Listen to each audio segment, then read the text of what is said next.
Broadcasting from Hollywood, California, it's Grant's Rants, Hollywood Talk.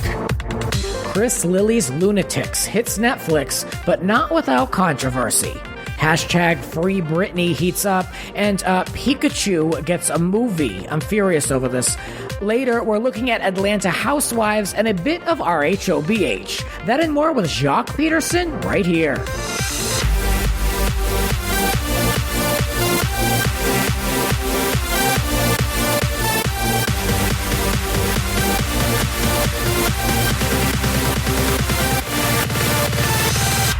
Let the ranting begin. I am joined by Jaques Peterson, a reporter over at Daily Mail Australia. Welcome to the Rants. Hey, thanks so much for having me. All the way from Australia, you're calling in. I think you're our second international guest on this show, and I like it.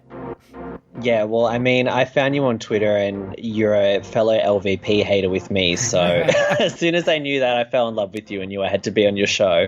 I know we really just connected through Twitter. I always try to cover like how we know one another. I mean, we really don't. I mean, we know each other through, bonded through calling out Lisa Vanderpump for being a fraud, basically.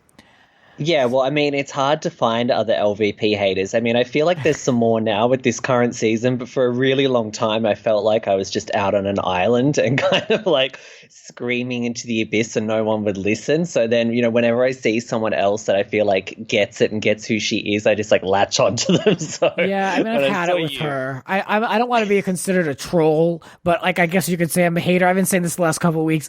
You know, I'm not like one of those people that's out to like, you know, bring her down and to bankrupt her and all that. But, you know, I have occasionally in the past used the hashtag FireLVP. You know, so I think certain people on Bravo have too much power, and she's one of them. I've done that many times, and I think I'm locked on 4 accounts by Lisa Vanderpump, so I'm proudly a Lisa Vanderpump troll. I don't even think I'm even on her radar. I doubt that I'm blocked. I'd be shocked if I was. And go ahead now if you want to. But before we talk about Beverly Hills and Housewives, because, you know, I'm going to talk about, especially Beverly Hills, limitedly for me, because I got to keep the blood pressure low. But I want to talk about this first thing, Netflix. There's this Chris Lilley show, Lunatics. It's come on recently. We're recording on a Saturday. It came out here in the States on Friday. And there was an article over in the Daily Mail, and it said it was written by a Daily Mail Australia reporter. Was that you? Quite possibly. Oh, really? Well, I don't know. There's a few of us. We you know, put out a lot of content on the Daily Mail, so I could have written that one. There are other ones out there. I'm not sure, but there's a high chance. Do you write that much that you can't remember? You can't remember what you wrote? Yes. We have a high volume at the Daily Mail. I mean, we're like churning out stories all day. It's like a factory. Wow. Okay. Well, let's talk about it a little bit because I enjoyed the show. I'm about halfway through. It's a 10-part series. This, you know, actor and director Chris Lilley is taking on many different forms of male and female characters, playing up stereotypes, things like that. There's a lot of controversy around this show only because the press has said there's controversy around it. You know, it's kind of like, oh, everyone on social media is fired up about blah, blah, blah. Well, only because like CNN or whoever's telling everyone they should be fired up about this. I don't think really people that many care about this 10-part series. Is this a huge deal in Australia? Since the show came out, I'm seeing people posting about the show. They love it. They think it's hilarious. The comments that we've been getting on Daily Mail on the stories about him really are defending him. So I think there's quite a big divide between this like vocal minority that are really offended by what he's doing and then the actual general public, because I think people are really liking this show. I mean, the reviews are not good. I'm enjoying it because it's my brand of humor. I think it's funny. I don't mind things that are a little offensive. I mean, there's no harm done. I mean, you know, he's there in kind of an afro wig, and they said that the character he's playing is a white woman. I mean, everyone just take a breath. You know what I mean? Yeah. I agree. I mean, I will say I haven't watched the show yet. I watched the trailer and I thought it looked incredibly unfunny. I thought it looked horrible, but I didn't really think that it was offensive. And I think people are really confused about blackface. So blackface is. I'm not defending that. I want No, to be very clear. no. Like, yeah, let me clarify too. I'm not defending blackface, but I think people slap the blackface title on everything. I mean, blackface is a really specific thing that is connected to slavery and minstrel shows. Chris Lilley playing, a white South African woman with an afro is not the same as Right. like minstrel blackface. So, and I think people. Said. I mean, I feel the same way. Yeah, so I just think people are looking for things to be offended about with this. I mean, 100%. I do think that. I mean, people have brought up some of his past characters, and there is one. I didn't watch the series, but it did look like more of a classic example of real blackface, and that obviously would be really offensive now. So, but I don't know if you can really apply that to the current series. From what I saw in the trailer, I didn't see what I would consider to be blackface, and it just looks stupid. I mean, there was.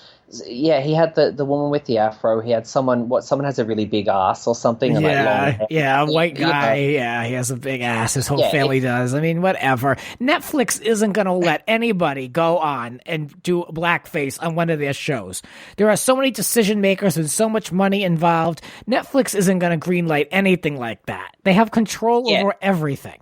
This is a white character. The producer has clarified that. I didn't see blackface on the character. It just looked like a woman with a kind of a corny, frizzy hairdo. Right, so yeah, right. I didn't think not once, not even, never mind twice. I didn't even think once watching it. It was just this man, basically commentating on society. And there are different articles out there that are saying, well, he should have covered influencers. He should have covered American politics. And I was like, let's not say what he should and everyone should be doing. And just like, let's just see the piece for what it is. That's the other thing. Half these articles and these like critics, they don't even watch the show. They're going off 100%. of a 2-minute trailer. I mean, I can't even respect your opinion if you're not going to watch the show.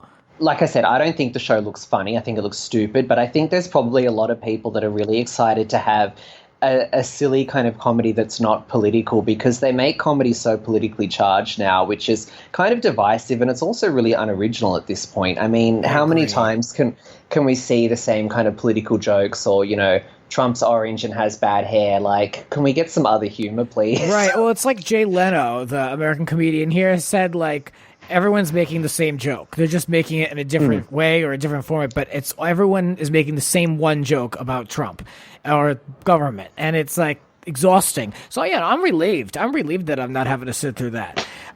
Interesting here, though, in America, there's been zero advertisement for it, no billboards, and where I am, right off of Sunset here, Netflix owns I'd say about 10 billboards, and each one is a different show that's coming out. And there's a bunch for Beyonce's Homecoming and other stuff they've got coming out. Nothing for this.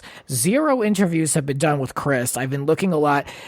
All it is just these negative reviews. I wonder why they're hiding this show. I wonder why they're doing it. Well, in Australia, it's everywhere. So they're definitely promoting it here. Maybe they have a promotional push later for America, or maybe because of the controversy, they've been scared off. I mean, it's really kind of sensitive time. And to even have a show that's being associated with blackface, whether it's a credible accusation or not, that's probably going to scare the Netflix people. But, Chris Lilley did do one interview that I know of to promote it. He rarely does interviews. I actually covered it at the Daily Mail the other day. This might be the one you were referring to, but I didn't write it, actually. I gave it to someone else to write. I signed it to them.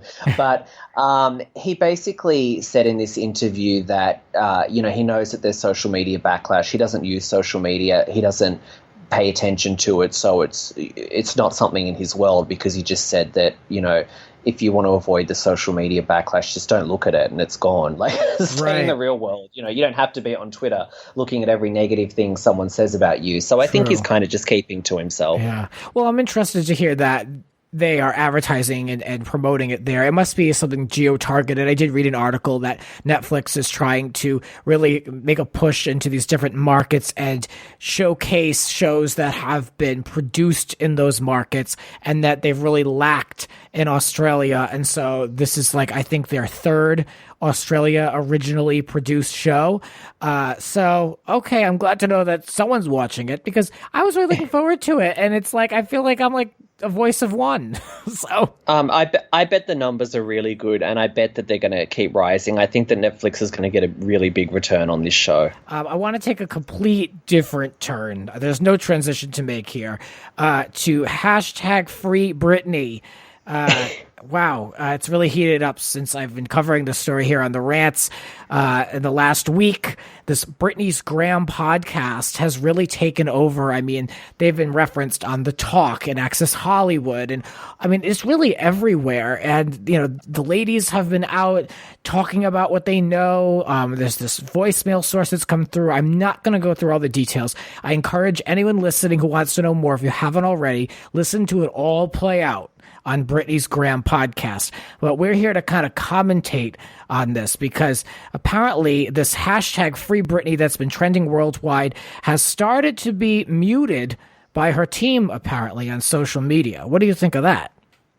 Look, I don't know if it's being muted. That sounds like a conspiracy theory to me. You know, when stans of pop stars get riled up about something, a lot of different theories start floating around. This whole backlash in general, I think it's a bit too little too late.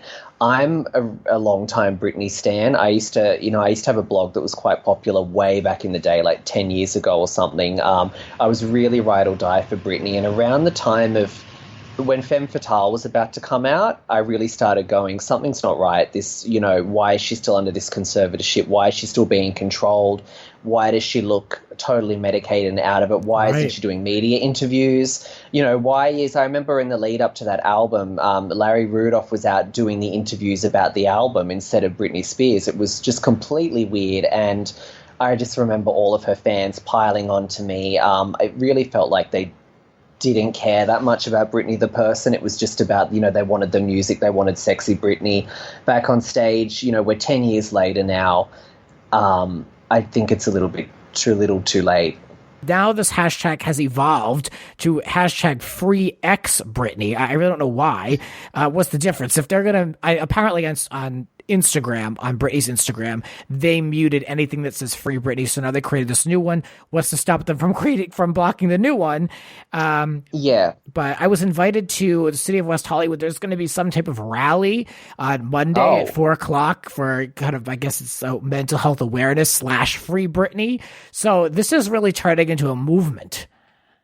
Yeah, look, I have a theory about this and this whole Britney thing. I mean, okay, so if you go back and you look at Britney, she was really controlled and micromanaged from, I would say, maybe 15, 16, which is when she got in the industry. She had that period that she really broke free when she met Kevin Federline. She was doing her own thing, and her life totally spiraled out of control, which isn't a surprise because this is someone that probably didn't have the normal life skills to take care of themselves because they had really been in a bubble. They had people doing everything for them. It's not a surprise that she spiraled out of control at that point and had, you know, bad people coming into her life and taking advantage of her. What should have happened was after that first breakdown, you know, I understand that they needed the conservatorship at that time to like save her life, literally. What should have happened then was as her health was getting better, they should not have put her back out to do another album straight away. They should have had her on a process to gradually start taking control of her life again. Instead, they put her right back in the bubble. They had her out, you know, touring, doing albums nonstop. Some of the albums, like the Britney Jean and Femme Fatale, she really seemed really checked out of those albums. You know, I don't know how much involvement. The Femme Fatale tour, I mean, she walked through that tour, basically. I don't even know if she sang the vocals on that album, really. I still think that it was that Maya Marie, the ghost singer, that did that. I don't know how much involvement, but I don't know if she is, you know, people say that she's bipolar or she has mental illness. I don't know if she really has a mental illness in the terms of, you know, a severe chemical imbalance. I just think that this is someone that now has been in the bubble for so long, has been controlled, has had people do everything for them. I don't think that she knows, I don't think she could look after herself in the real world. I do think she needs people managing her, which is really sad because I just look back and I think, why did you not try and sort of put her back in the real world 10 years ago when she still had more of a chance? Instead, she's been medicated this long and controlled. And, you know, I read a really long time ago that under the conservatorship, like, she can't even own a phone without permission. So, you know, and we also know that she's someone that wants freedom, because she's always talked about how she loves getting in her car and driving around and having control of her life. So I don't know. I just think it's a huge mess, and I don't see that much of a way out of it. Yeah, I mean, I was sent a DM and had some information on it. I don't know if any of this is true. It said different medicines that she was on, but also said that basically, you know, she never really had a chance to treat what was going on with her or address it or talk about it. It was only treated through medication. So, you know, that doesn't really help anybody mentally, especially to live in such seclusion. And I believe it. I mean, there's been a lot of rumors that she has kind of secluded herself as well. I couldn't imagine being that secluded. I mean, this is someone who cannot go to the grocery store as it is, and then to remove themselves even further. I think it's really messy. I mean, the other side to this, there's a very PR-ish statement released saying, you know, that her advisors feared that she would die if she didn't get help, and that this is something that she wanted. This was strictly to protect her. I mean, the bottom line is, and I put this on Twitter myself, if this is my point of view, if it's true, false, or somewhere in between, her team is responsible for saying something to the public because it's gotten so out of control. I mean, where is her family? Where's her manager? Where's her publicist? Where's the label RCA? I mean, these people are clearly getting, you know, press inquiries. I mean, they talked about it on The Talk and Entertainment Tonight and all these platforms.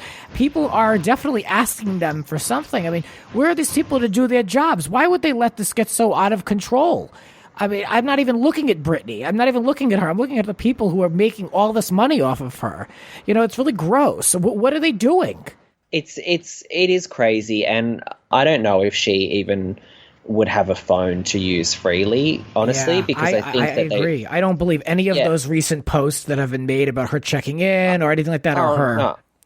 Yeah, no, and we all know, like, she rarely does media interviews, and everyone knows that when she does, that it's like all the questions are approved beforehand. Right. I know that when she was doing the X Factor, can't remember who said this, like Simon Cowell or someone, that she had to take breaks, like, quite a lot, and that she was, like, a bit spaced out. And I think that some of her feedback, there were rumors that a lot of her feedback was just through an earpiece, like, you know, they treat her like a performing monkey, and it's really sad. And I do think that they've had her overly medicated. And, you know, I'm a big believer. I understand that people definitely need medication when they do have, like, chemical imbalances or serious psychological problems. But I don't think that when someone's having emotional issues that you should just throw medication at them. I think that it's usually a symptom of something else, and that you should work on that. But instead of giving her that time that she needed to work through her personal problems and to get back on her feet, it was a bit like stick her back in the bubble, give her the medication, and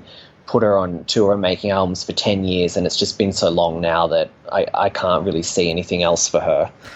I sadly agree. I mean, the control factor is so huge. I mean, you might think that she's carrying on government secrets. I mean, her own mother is communicating on Instagram by liking comments. I mean, that to me is very telling. She's liking comments associated with this Free Britney movement. But I mean, she can't, God forbid, she steps out and says anything about her own daughter or gives an update or clarifies something. I mean, these people are sworn to secrecy. I mean, it's really...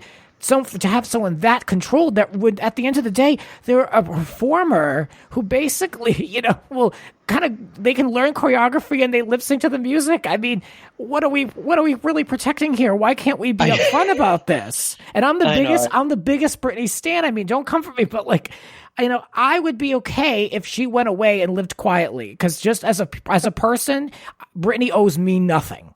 So I've gotten enough out of it. So I really would like this to have a happy ending, even if that involves me never getting another album again. It's just it's really sad. There's so much money involved. When there's someone like Britney that can generate that amount of money for so many people, it's going to be really hard to break that. I hate that. Yeah. Well, let's take another turn and get into my rant of the day. Grant's Rant of the Day. All over now, I'm seeing all these buses advertising this unfortunate movie, Pokemon Detectiv Pikachu. It's coming out May 10th. And, you know, I've said it on this show before. I am not like a movie viewer. Like, I'm a Britney person. You know what I mean? Like, I love like the TV. I love the reality TV. I'm not a movie goer, but like that's because there is nothing for me to see. And this is like a classic example of like what I mean. Pikachu, not only Detectiv Pikachu. I mean, you've got to be kidding me. So I watched the trailer for this because if I'm going to rant about it, I might as well learn something. So I watched the trailer for this. Basically, it's a live action movie with this yellow, I'm calling it a rat, basically, with a hat on, Pikachu, running around. Ryan Reynolds is voicing this Pokemon. And, you know, this all leads me to the box office is down because of stuff like this. There's a Hollywood Reporter article. It says, box office. Hollywood hoping for Herculean reversal of fortune after worst early slump in 6 years. Domestic revenue year to date at its lowest level since 2013, according to ComScore. I mean, surprise. Yeah, look, I'm the same. I have no interest in watching Detectiv Pikachu. I don't watch Marvel or any offended. of the blockbusters. I don't watch any of the Oscar bait movies because I just think they're hideous and awful and just totally contrived. I love it. Yeah, they're actually my least favorite of all the movies of these terrible Oscar movies that like five people watch, and then the whole industry gets behind them like the general public cares. Yep. No, we don't. I hate that term, the Oscar buzz, because that's how you know it's just Oscar bait. Someone's telling me there's Oscar buzz around it. Is there really, or are you just saying there is because that's like now going to be Lionsgate's submission? I mean, you know what I mean? Yeah, you know, I don't fall for anything like that. Oscar movies are my least favorite because it's such a strict set of criteria to even qualify for an Oscar movie. Like, it's not just that it has to be a great movie. It's got to have, you know, like social commentary, and it's got to fit into this like tiny little box and have, you know, some big wig campaigning for it and buying ads for it and, you know, convincing the media that it's something special. It's just awful. I don't watch any new movies. I only watch reality TV and like older movies from like other, like, you know, like the 70s, 60s classics that, you know, are classics for a reason. The stuff that's out now I just think is total shit. I'll give most things a chance if it piques my interest, but like Detectiv Pikachu, and then you're going to turn around 5 days ago and say the box office is down. I mean, you know, come on. This has been my rant of the day. That's my opinion! Anyway, when we come back, the rants continue. I mean, I feel like I want to tear in this episode. Real Housewives of Atlanta casting. I caught up a little bit. I want to talk about it with Jacques. And Real Housewives of Beverly Hills. I know Jacques wants to say a few things about that. And I kind of am like I said, on a little bit of a sabbatical, but I'm going to weigh in. That and more in a moment. Now this. You're listening to Grant's Rants. Subscribe and spread the word. There are a lot more rants to come. Listen anytime on all major podcasting platforms. And now, back to the show. And we're back talking with Jaques Peterson, calling in from Australia. Welcome back. Hey, I didn't know what to say. Well, I know we're still here. We don't really go anywhere on those breaks, but you know, we know you do, so we're back. Let's talk about Real Housewives of Atlanta, a show I really don't talk about that much on this show. Not by design, just because I just really don't watch it that much, but I've caught up. I saw the finale and the first 2 parts of the 3-part reunion, and I think that was just enough for me to get caught up. I mean, I know who the ladies are. I've caught bits and pieces of the season early on. I have a lot to say about some of these ladies, but first I want to get your thoughts, Jacques, on the season of Atlanta. I thought this was one of the worst seasons. For a period, Real Housewives of Atlanta, I would say, was definitely one of the strongest of the whole franchise. I think it peaked with the season where Phaedra and Portia went after Candy with the sex dungeon and the rape and everything. I thought that was so explosive. I thought that was the most incredible. Like, oh my God, I was on the edge of my seat. Like, for that reunion, that 4-part reunion, I was just like bursting every week waiting for the next episode.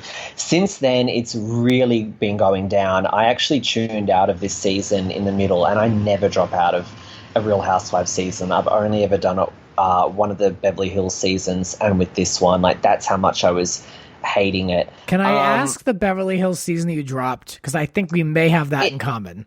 Yeah, it was, I think it was the last one, the one where, like, nothing happened. Well, that's all of them. Yeah. I thought you were talking about, for me, I dropped out of the season with Carlton, that way back when. Oh, no, that season's iconic. You have to go back to that. That one to me was, I thought it was unwatchable then. I mean, my God, that was like,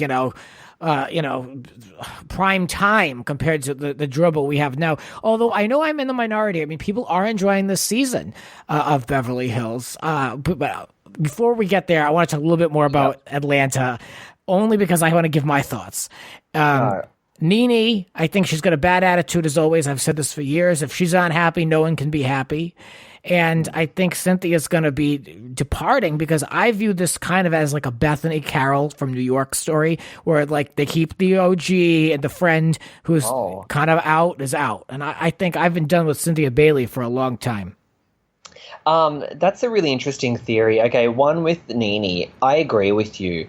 And like, she's miserable, she's a bully, but I just think she's such good TV. Watching her with that stank attitude through the reunion was cracking me up so much. Everything she said was so funny when she went, no response, and wouldn't respond. I know it's horrible. I just find her so entertaining. So even though it's like I'm technically on Cynthia's side, I don't know. I love watching Nene. I think Cynthia will be back, but I think that they need cast changes. I mean, they absolutely need Kenya back. I agree. I've always been a Kenya Moore fan. I know that's in the minority too, but I enjoy her. She's incredible. I mean, I think she's almost carried the show for years, along with Candy. I'm a huge Candy and Kenya fan. I think Candy I think Candy is actually the true queen of Atlanta, not Nene. I mean, Candy's like the heart of the show. She has so much going on. She doesn't have to make up storylines. She has enough storylines to have all these random spin-offs of her ski trip and everything. They absolutely need Kenya back. I'm disgusted actually that they didn't pay Kenya what she was worth, and the fact that they did not fight to have Kenya on this season, yet they kept Portia, who should have absolutely been either fired or demoted after what she did for Candy. And on top of that, they're giving Portia her own spin-off. Enrages me. They've put Portia in that number one spot, I think. Oh, I cannot believe it because, look, Portia's hilarious. I get it. She can be fun to watch, but she's had some of the most fakest storylines in Housewives history. After Cordell, every boyfriend she had was fake. That babying up thing, that was fake. When she pretended to be a vegan, that was fake. Pretending to be, she did that 180 turn after she accused Candy of, the rape and everything. She pretended she was a nice person and changed her image for the show. Like, she's just faked so much on that show, and it's always annoyed me that Kenya got the tag of having the rented boyfriends when that was Portia that has the rented boyfriends, like big time up until now, and who even knows with that. Yeah, I didn't think they should have. I don't think they should have got rid of Sheree either. I think Sheree, they could have kept her as a friend, but she just at the very least, out of respect for her being an original, she's organic to that group. Keep her as a friend of. She wouldn't have hurt anybody. She has some of the best shade in the confessionals, Sheree does. I mean, her confessionals are so funny. She can really go toe-to-toe with people. She's not afraid to be unpopular. Like, it was quite brave of her, honestly, to stick by Kim Zolciak. Like, she Kim Zolciak was obviously in the wrong, and Kim Zolciak was awful on that season that she came back, but I kind of liked that Sheree had that loyalty to stick by her friend. Sheree wasn't thinking about, how will the audience perceive me, like, right. Portia would be, or Kyle Richards, or Lisa Vanderpump. She was just like, Kim's my girl and I'm going to stick by her. So there's so much wrong. Eva is a really bad housewife, I think. I was just going to say this. To me, Eva is a total miss. I told them that last season when she was a friend of. I mean, there was no reason for her to be full-time. Yeah, I know. I mean, I think she did better this season than last season, but it's just a bit like, Shamari. Shamari had some funny moments, but I mean, Shamari to me is like a good friend of the cast. Definitely not full-time material. Like, no way. Like, they've got to bring back Kenya, honestly. Like, I mean, I think if they have Kenya back, honestly, the show will start to thrive again, because I just think Kenya is such good TV. She's great really TV, and Kenya knows how to get stuff going. Yep, she knows exactly what she's doing, and I respect that, because she's delivering it, and she's a good time. I mean, every one of these women, except for the Real Housewives of New York, are self-producing at this point. And, between the stunt casting that Bravo keeps doing, we have to keep plucking these people, that is going to be the downfall of these shows. Maybe I'm wrong, maybe I'm right, but I think that all the stunt casting is going to be the downfall, because when these shows started, they were all a bunch of nobodies, except for Beverly Hills first season. Arguably, there were some D-listers hanging around. But, I mean, let this be organic, as opposed to trying to find out who's free that was, popular 5 years ago. Look, I'm not against housewives, right, that will stir the pot and will get storylines going. I mean, Kenya and Tamra are two of my all-time favorite housewives, Bethany too, and they do that. The difference between them, right, and the reason I hate someone like Lisa Vanderpump and Kyle is that Kenya and Tamra, they're not afraid to look bad and do their meddling on camera where we can all see it and throw themselves under the bus, in the sense, and be a villain for the good of the show. What I don't like is when people, like Phaedra and Lisa Vanderpump, they want to have that perfect image on camera, but then they're doing the scheming off camera. That's what really drives me nuts. So, yeah. I could not agree more with that statement. Mm-hmm. Speaking of Beverly Hills, is there anything else additional you wanted to say? I saw the mid-season trailer. It still is not really very interesting to me. I'm glad to see that, Camille's got more airtime. She's no longer my favorite, so I really don't really care either way. But it just goes to show how backwards the show is produced. I mean, she's not even a full-time housewife, and she's in the mid-season trailer more than anybody else. So, what's going on? Yeah, 100%. Camille, this is the first time I've liked Camille in years and years, because ever since season 1 and season 2, she hasn't been herself, because she's just been too terrified to step a foot wrong on camera. She never wants to look bad. And even last season, when she was chasing Dorit around with the ball gag or whatever, that felt very contrived to me. That was a bit oh, now I want to get airtime. This season is the first time that I feel like she's just being herself. So I think she's on fire, and I just hope that she continues to be this outspoken Camille again. I do think she should have been full-time with how much she's bringing. I think that as soon as Lisa Vanderpump, halfway through the show, started saying, I'm not showing up to group events, she should have been demoted to a friend, and Camille should have been upgraded, instantly. Instantly. I'm sure there's some long-term contracts involved, but someone should have made that happen, because everything's negotiable, Yeah, well, you know how these reality shows work. Imagine if you tried to do that on The Bachelor or something, I'd be you're out. You've got to do what these producers say and what the networks say. They control. You sign these airtight contracts that you can't even give a media interview without Bravo's approval. So the fact that they let Lisa stay full-time, film her own solo scenes, and then she's out, it's such special treatment, and it's so annoying. I totally agree. We speak the same language. I've said this and said this. I agree. Yeah, but I mean, I really love this season of Beverly Hills. I'm surprised that you hate it so much. I think it's so fun. I think it's kind of got everything that I enjoy from the show. I think that it's really funny. I think it's glamorous. I like the drama with them taking down Lisa Vanderpump. Maybe I'm missing out on. I mean, I'm still watching just more casually. It's not appointment TV, but I don't know. There's just a lot of other stuff. I'm watching The Act. I'm watching this Chris Lilley show. I'm watching other stuff. So I'm trying to bring new things into my life, and I'll still keep an eye on that. Obviously, I can't. I'm too curious to stop watching. So.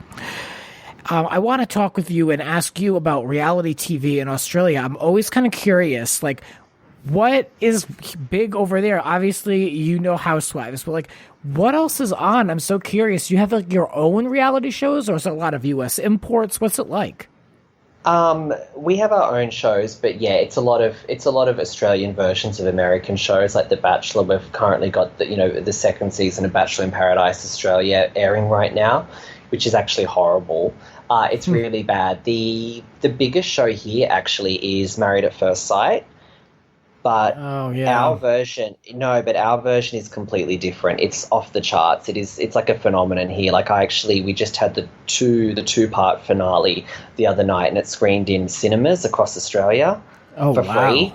So it's that big, yeah. So they get like the marriages aren't legally binding. They get 10 couples, and the people are completely crazy, and then they all live together in kind of like this apartment complex. Every week they have these dinner parties, kind of like the housewives dinner parties, where they get drunk and they fight with each other, and like couples have affairs with each other. And then the night after the dinner party, they do these commitment ceremonies where you get up in front of the relationship experts and you have to vote if you want to stay or leave the marriage. Except for you to like leave the marriage and leave the show, both people in the relationship have to vote to leave.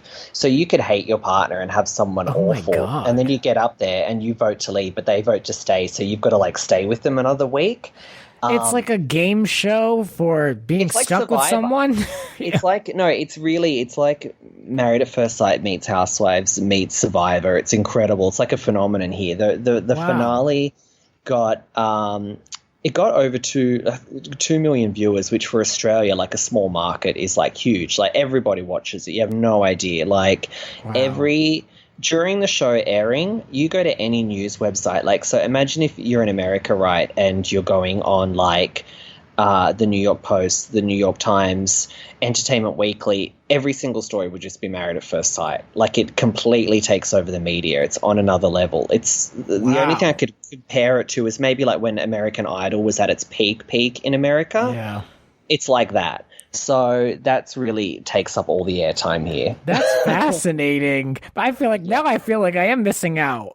I'll send you a few. There's a lot of clips of it on YouTube. I'll send you it. Like the couples have they have affairs with each other. It's so totally outrageous. I mean, you just have no idea. I hate the concept of Married at First Sight. Like I'm not interested in that. But I'm interested in the fact that they seem to have taken the best parts of reality TV and put it all together into this format. And I'm kind of curious. Yeah, well, you know, the thing with Australian TV is because it is a smaller audience, they need to make more money, so they have to stretch these shows out. So we have our own version of Survivor here, which it can be hit and miss, but the season 2 that they did was like, I thought, better than the American Survivor, and it's on like 3 or 4 times a week, and it just runs for like twice as long. Like I think American Survivor, how long is that? Like 1 month? Is that how long they're on the island for? Oh, I don't know. I think it's a couple. Yeah. I think it runs a couple because probably like a minimum of 13 episodes, so whatever that is. Yeah, well, it runs like 2 or 3 times as long, the Australian version. You just get a lot more like character development and stuff. So a lot of the Australian reality shows are really good, and I hope that more Americans can kind of like get onto them and see how good they are. Well, I'm curious to know a little bit more of what you do over at the Daily Mail. Yeah, well, look, I can't speak for the other offices. I don't know if they all run the same. It's an interesting job. It's really what you make of it. So you do get assigned stories, but you also go out and get your own stories. I have a lot of flexibility. I've been there for a while. Like, I'm a senior there. So, you know, I'll come in and, you know, I'll get assigned stories, or I'll see, you know, what's trending, like what's going on, what the big news is, and I'll do that. But then I also work on my own stories. Like I published one yesterday of a lot of sources from the current season of Bachelor in Paradise, just a lot of behind the scenes stuff and about how they hate the editing and it's all been frankenbiting and they can't believe it. So yeah, it's a combination of stuff. And there's a few things I'm looking into now that I'm doing some digging that I can't really spill, but some upcoming seasons of shows I'm trying to get in there. Yeah, you mentioned about kind of expanding more into more general pop culture pieces. Yeah, so I don't know. I'm just trying to, you know, the Daily Mail, it's such a huge platform. It's a global website. I mean, it's everywhere. So I'm actually kind of, as of this year, I've started, I guess, like investing more, and I'm trying to take advantage more of having this kind of huge platform where I can break these great stories. So, yeah. That's what I'm doing. I've always been curious, maybe you can answer this, maybe not, but how come Daily Mail has so many repetitive facts in their stories and such huge images in between all the text? What is that? I just need to know. Yeah, look, so yeah, because we have a really high volume there. I mean, that's kind of one of the reasons that people go to Daily Mail, because it's updated so frequently. But realistically, you can't write like full gigantic features at the level that we do. So it's kind of like if you've already done a story on something, say we've done a story on like Portia getting her spin-off and talking about it, and then the trailer for her spin-off comes out, we'll kind of like use a lot of the copy from the original story to like pad it out, but then we'll have like, a bunch of new paragraphs up the top to get you the new stuff. As for the photos, I just think it's the format. I mean, I know that before I worked at Daily Mail, if there was a red carpet event, or I was just curious, like, oh, what's, Rihanna worn? Like, I would just go to Google News and I would just type in like Daily Mail Rihanna, because I know they're going to have these like big photos and I can see. Right. So yeah, I think it sets us apart. If you go to like People magazine and stuff, and people like us, it's your format. Daily Mail features a lot of information, and it's like, wait a minute, did I just read this? But yes, but hey, I mean, I'm not going to knock it, because that's that's probably my second go-to for where I hit up sites for news. So I'm not going to knock it. Yeah, it's definitely a guilty pleasure for a lot of people. Yeah. Well, Jacques, thank you for the time. I mean, this was a great conversation. I feel like we had a lot in common, but we also had a lot to say. I mean, there's kind of a lot going on, and it's not all great. So I'm glad that we could vent. Yeah, we have to do this again, maybe at the end of Beverly Hills, or when OC comes out, something like that, because I always have a very opinionated about this stuff, just like you, and it's good to have someone to rant with. Totally. Looking forward to it. Well, in the meantime, where can people find you to get more of your POV over on the Twitter or wherever you are? Yeah, I'm like addicted to Twitter. I live there. It's Arcadey Blog, ARCADEYBLOG. Nice. Well, thanks for coming on the Rants. I appreciate it. And we'll have you on again. Cool. Thanks, man. Yeah, you're welcome. As always, I love you guys for listening. I want to quickly plug, if you are interested in me talking more broadly about Bravo, I'm helping to launch a Bravo show over on AfterBuzz TV. It's called It's Bravo, Bitch. And it's me and a bunch of guys talking about some stuff going on in the Bravo universe. So if anyone's interested in that, feel free to check it out. And as always, you can find me here on the Rants. I love you for listening. My thanks to Jacques, and we'll be back with more Rants. This has been Grant's Rants. Support the Rants on Patreon at patreon.com/Grant's Rants. Follow Grant on Twitter and Instagram at It's Grant's Rants. Cover art created by Howie Rone. Voiceover by Aw Yeah! Original theme music by Alexander Arntzen. The Grant Michael Collection.